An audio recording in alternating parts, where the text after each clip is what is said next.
the Democrat Party is on the cusp of a political meltdown that has been years in the making. The ascent of Zohran Mamdani in New York, now the clear favorite to be the city's next mayor, has terrified the Democrat Party establishment as the radicals are taking over. The party hit the panic button over the weekend when the Washington Post editorial board, the Washington Post, made a huge move, lambasting Mamdani's primary win, calling it bad for New York and bad for the Democrat Party. That's from the editorial board, shredding Mamdani's entire socialist platform idea by idea, starting with his plan to raise minimum wage to $30 an hour, saying such a massive minimum wage would depress low-skilled employment. His rent freeze would reduce the housing supply and decrease its quality. Cutting bus fares would leave a transit funding hole that, unless somehow filled, would erode service.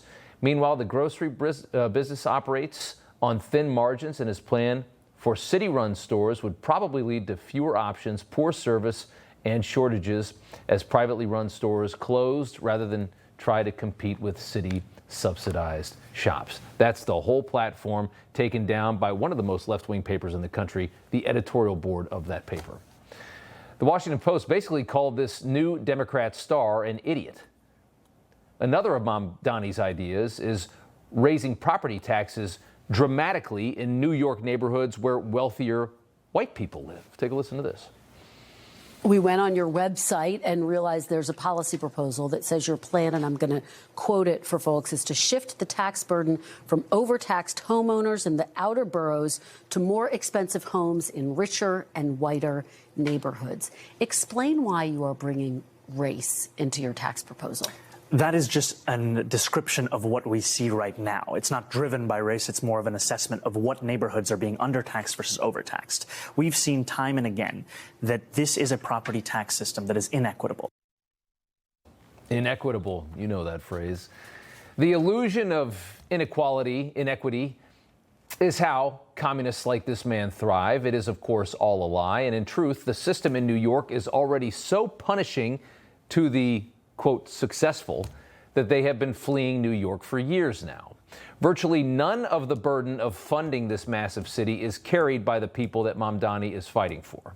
A simple real estate search proves just how horrifically progressive the tax system already is.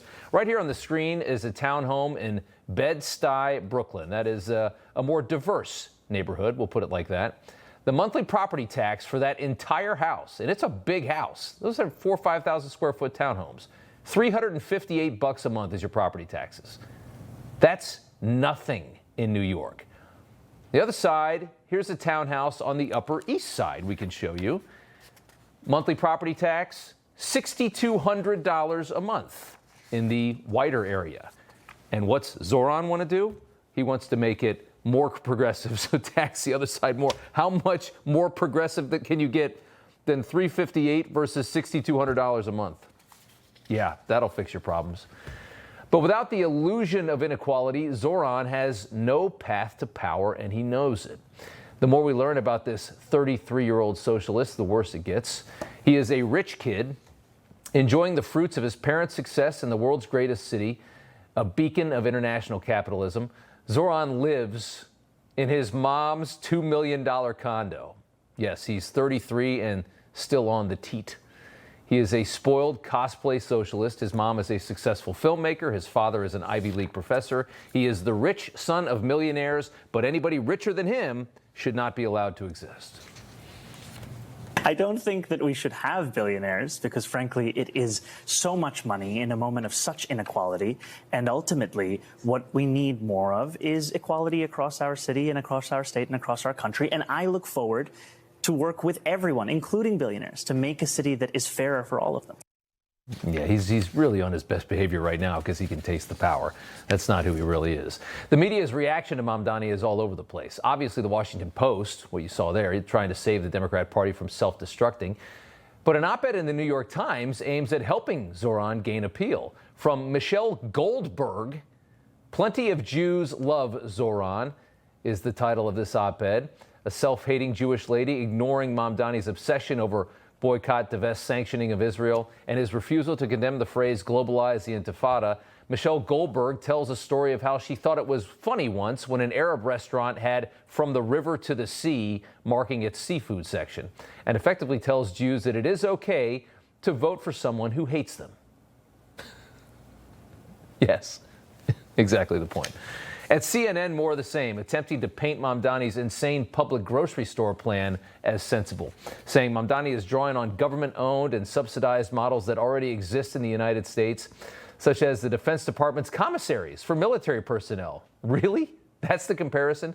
Public retail markets that lease space to farmers and chefs, and city-owned stores in rural areas such as St. Paul, Kansas. Throw a little Kansas in there to try and make all the Midwest white people feel a little safer. Thanks, CNN, helping a communist massage his ideology into the mainstream.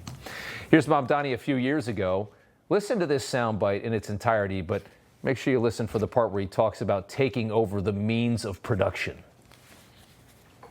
We have to continue to elect more socialists, and we have to ensure that we are unapologetic about our socialism. And there are also other issues that we firmly believe in, whether it's BDS, right, or whether it is the end goal of seizing the means of production. The ramifications of victory here is the difference between life and death for so many of our brothers, sisters, and family beyond the binary across this borough of Queens.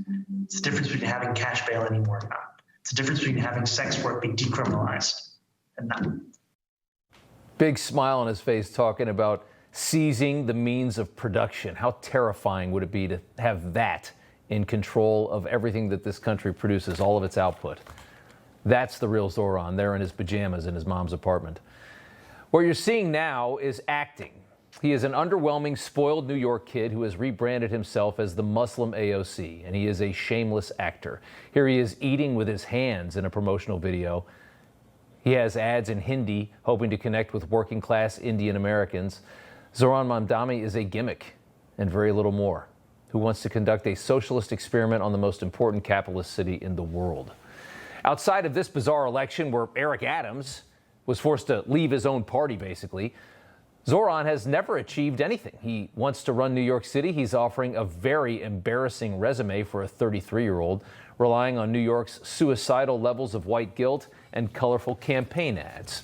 Here's the Muslim Zohran at New York's Pride Parade yesterday. An Islamist at a Pride Parade? Interesting. In truth, though, Mamdani has only one true belief system, and that, of course, is Marxism.